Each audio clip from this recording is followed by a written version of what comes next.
প্রিয় শিক্ষার্থী বন্ধুরা, আসসালামু আলাইকুম।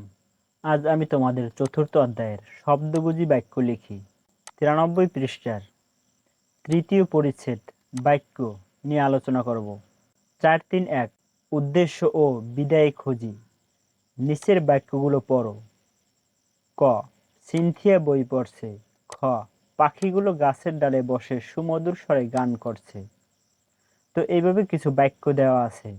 তো উপরের বাক্যগুলোতে কাকে উদ্দেশ্য করে বলা হয়েছে তা বাম কলামে লেখো, আর তার উদ্দেশ্যে কি বলা হয়েছে তা ডান কলামে লেখো। প্রথমটি করে দেখানো হলো কাকে উদ্দেশ্য করে বলা হয়েছে আর কি বলা হয়েছে। যেমন সিনথিয়া বই পড়ছে, পাখিগুলো গাছের ডালে বসে সুমধুর স্বরে গান করছে, সাদা কালো ডোরাকাটা জামাটা ছিঁড়ে গেছে, আমাদের স্কুলের প্রধান শিক্ষক এদিকে আসছেন, সেলিম সাহেবের ছেলে পিয়াস সুন্দর হাতের লেখা প্রতিযোগিতায় পুরস্কার পেয়েছে। তো 93 পৃষ্ঠার সমাধান এতটুকুই। তারপর 94 পৃষ্ঠায় দেয়া আছে একটা গল্প দেয়া আছে, তোমরা পড়ে নেবে। তারপর বলা হয়েছে প্রসারক যোগ করি। নিচে কিছু বাক্য দেয়া আছে, নির্দেশনা অনুযায়ী বাক্যগুলোতে উদ্দেশ্যের প্রসারক ও বিদায়ের প্রসারক যোগ করো। 1, বাতাস বইছে, উদ্দেশ্যের প্রসারক যোগ করো। ভোরে ঠান্ডা বাতাস বইছে। 2, সুমি কোথায় গেল, উদ্দেশ্যের প্রসারক যোগ করো। রুমির ছোট বোন সুমি কোথায় গেল। 3, সিরাজউদ্দৌলা অল্প বয়সে সিংহাসনে বসেছিলেন, উদ্দেশ্যের প্রসারক যোগ করো। বাংলার শেষ নবাব সিরাজউদ্দৌলা অল্প বয়সে সিংহাসনে বসেছিলেন।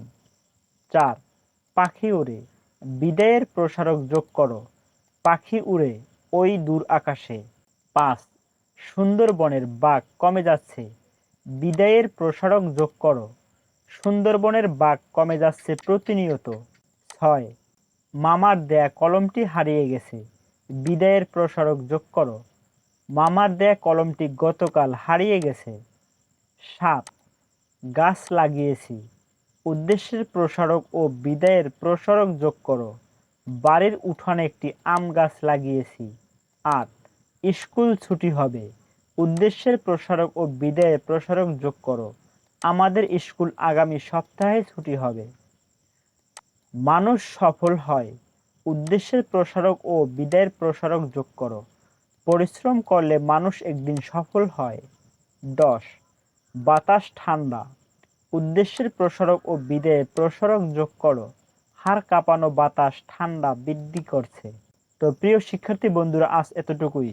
আবার দেখা হবে অন্য কোনো বিষয়ের সমাধান নিয়ে।